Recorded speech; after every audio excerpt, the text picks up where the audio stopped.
Now, continuing the topic, that is terminologies of coordination compound. One term is ambidentate ligand. Ambidentate ligands क्या होते हैं? तो ambidentate ligands क्या होते हैं? When a ligand can ligate through two different atom is called ambidentate ligand. जब कोई भी ligand मेटल से दो अलग अलग साइड से जुड़ सकता है तो उस लिगेंड को बोलते हैं एम्बीडेंटेड लिगेंड.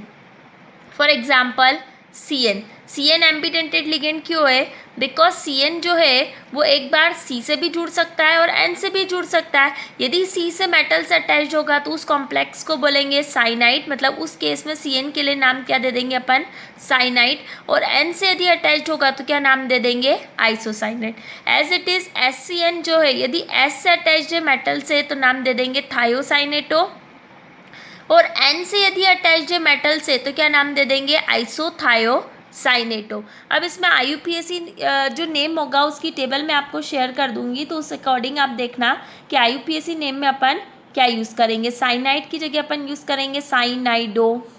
आइसोसाइनाइड की जगह यूज़ करेंगे आइसोसाइनाइडो.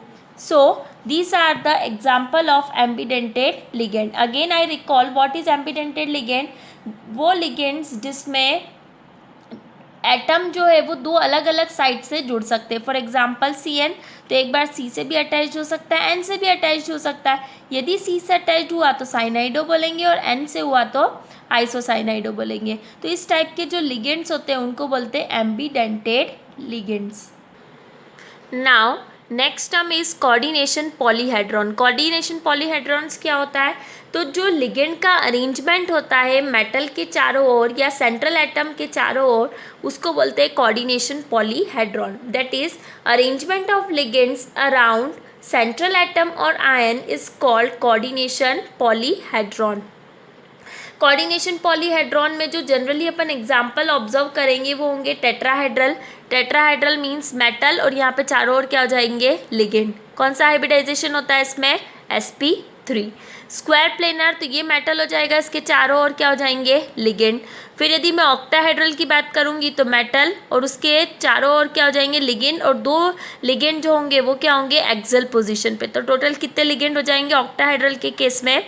6 लिगेंड. तो coordination polyhedron refers to the arrangement of ligand around central atom or ion.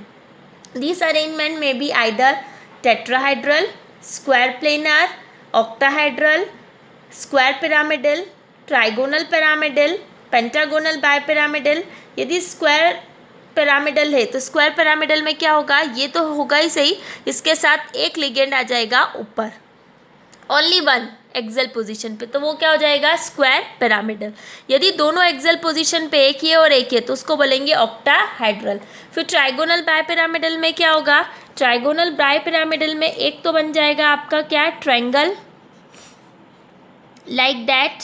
एक आपका बन जाएगा ट्रायंगल और दो आपके आ जाएंगे एक्सल पोजीशन पे लिगेंड, तो ये आ जाएगा ट्राइगोनल बायपिरामिडल. ठीक है. अब पेंटागोनल बायपिरामिडल में क्या होगा? आपका पेंटागोन बन जाएगा.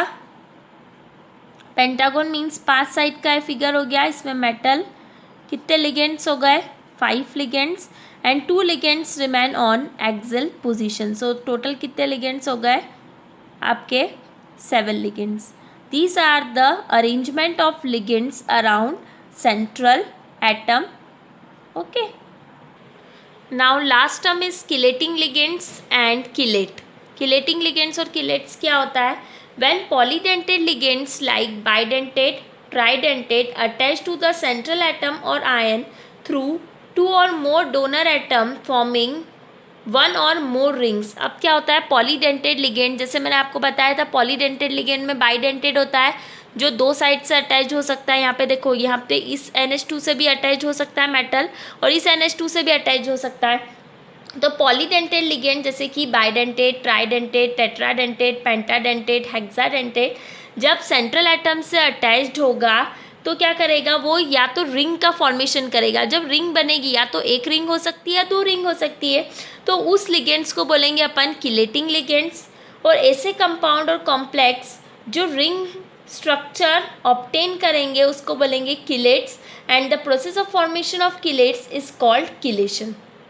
For example bidentate ligand ethylene diamine, EN क्या होता है, इथिलीन डाइअमीन, उसका स्ट्रक्चर होगा CH2 NH2 CH2 NH2। यहाँ पे 2 कोऑर्डिनेशन बॉन्ड है, तो ये मेटल से कितनी साइड से अटैच्ड है, 2 साइड से।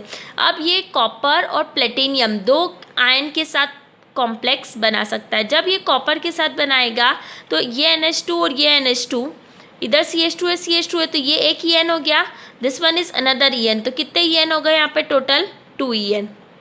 कितनी रिंग हो गई, 2 रिंग हो गई, ठीक है। और किलेट का जो ग्रीक वर्ड होता है कील का, उसका मतलब होता है क्लॉ। तो यहाँ पे देखो आपको क्लॉ या रिंग स्ट्रक्चर दिख रहा है, ओके। तो किलेशन में क्या होगा, जो लिगेंड है वो मेटल के साथ क्या फॉर्म करेगा, रिंग। अब पीटी के एग्जांपल में देखो एक रिंग दिख रही है और 2 मोनोडेंटेड लिगेंड दिख रहे हैं जो मेटल से एक साइड से जुड़े। तो यदि एक रिंग या एक से ज़्यादा रिंग बनती है मेटल के साथ, तो उस लिगेंड्स को बोलते हैं किलेटिंग लिगेंड और उस कॉम्प्लेक्स को बोलते हैं किलेट, और इस प्रोसेस ऑफ फॉर्मेशन को बोलते हैं किलेशन।